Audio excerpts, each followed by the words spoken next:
Hey, what's going on? This is Jason, and today we're going over kind of a fun concept that I actually really like. It's called spillage. And so, this is how to get a better return on investment out of the project of physical development. And so, uh, where does spillage come from? Well, this actually comes from a Married with Children episode. And so, in this episode, Bud, Bud's a smarty pants, and he's, tutoring Kelly, and Kelly, isn't as much of the smarty pants. And so he's tutoring Kelly, and they come in, and the parents come in, and she's reciting all this academic knowledge, and all these academic knowledge about books and stuff like that, and everybody's impressed. And then all of a sudden the doorbell rings, and Kelly goes, "What's that?" And then Bud says, "Well, when you have a shot glass of a brain and you have a gallon of information, there's bound to be some spillage." And so I thought that was pretty funny. That's one of my favorite quotes from the show, because it relates so well to all of us. And why? Because we are required to do all these things all the time. We got to brush our teeth. We got to shower. We got to do or get done our hair. For the ladies, you got to spend time doing makeup, hair, fashion, all of that stuff. We have to exfoliate, take care of your skin. We got to work 60 hours a week, go to church. We have to spend enough time with the kids to take care of our body. We have to stretch, we have to eat right and learn how to do it. We have to strength train, we have to cardio, we have to do cardio. We have to meditate, take ice baths and sauna, get enough sleep, take an online course. We have to do all this stuff. And that's a gallon of information, and we all have those shot glass brains. So what this means is that our resources are limited. So we end up with what we call cognitive overload. We have time. Our time is limited. Our money is limited. Our discipline is limited. It just ends, it just goes out at the end of the day, man. There's like, a certain amount of time. In the morning, I eat perfect. In the evening, it can be hit or miss sometimes. I think you probably have the same experience. Your interest. In the morning, I'm very interested in darn near almost everything. I want to do this, that, and everything on the planet. I want to conquer the world. At the evening, not as much. I'm worn thin. Your mental capacity, or what we call our concentration power, our ability to concentrate on what we need to accomplish in any singular domain, is diminished. And so with all those different domains that we just mentioned, we are bound to have some spillage. And so what do we have to do? How are we going to fix it? Well, we have to be very outcomes based about everything that we need to accomplish. Every little project that we have, we need solutions to each area of life that maximizes the output while minimizing the input. In our domain, physical development, if you have a body, you must take care of it, period. If you don't, it's no different than taking care of your car if you own one, if you want it to drive. If you want your car to drive, you got to take care of it. You want your body to work. And if you want to live a life of functioning, of any reasonable functioning level, being healthy and useful, you got to take care of it. And so you must address this project of physical development on a daily basis in one way or the other.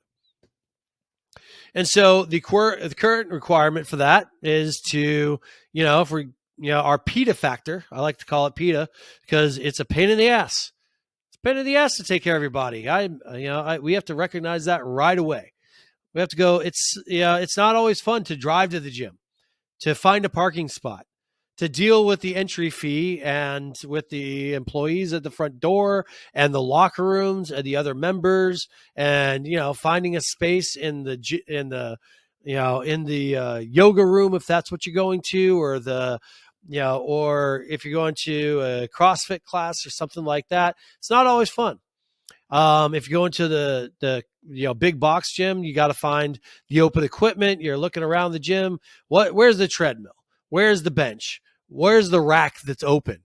Is that piece of equipment that I wanted to use open? So yeah, it's got a big PETA factor. So, and then you have to go through a 60 to 90-minute class, and you have to work around the crowd that's there, the other members, and everything's kind of bracketed in this, 60 to 90-minute sort of thing. So that's what you can count on for time. And so our question is there an approach that lowers the PETA factor, there are required resources, and increases our outcomes? Because we look at our spillage. The amount of action needed to accomplish our goals is lost and is spilled over due to the demand of the system that we were just talking about that provides for those actions, whether that be a gym, a yoga class, a group training class, any of those things. And so what do we need to do? We need to make a paradigm shift. Our current paradigm is working out for an hour to an hour and a half, and we need to switch that to our root health paradigm, which is to use the principles of adaptive physiology, utilizing varieties of techniques, both behavioral and physical. And then we need to shift those. One major example from the past was we had that CrossFit. I'm not saying that CrossFit is the best thing on earth or anything like that. I'm just saying it was a paradigm shift. We had HIIT training come in, which is what CrossFit is, but HIIT training was a big one. Accomplish more in less time. That's not our paradigm, but it was a paradigm shift. Tabata was a great new thing that came in, if you're familiar with that. And so, but we have something that's significantly greater than any of those things that we just talked about, because ours is customized for you as an individual. And so examples of those principles are, what we call training without working out, active integration of, these physical principles into your everyday living, the keep it simple, stupid approach to reducing complexity of training so that we have much simpler things to apply in much easier manners, and so we drop most of the complexity and most of the time that's needed to produce a result. We have microdosing training, which means doing short bouts, very short bouts instead of one big long bout. And then in the studio, we have manually assisted work that helps eliminate the barriers, the physical barriers to being able to do the work that, is being required in order to get those outcomes. And so this is what the concept of spillage as related to the concept of, getting a better ROI is. So by shifting your principles, you can accomplish a lot more with a lot less. So I hope that helped for you all today, and I look forward to seeing you in. And give me a call if you have any questions. You should have plenty of access to my information. Thanks a lot, and I'll talk to you soon.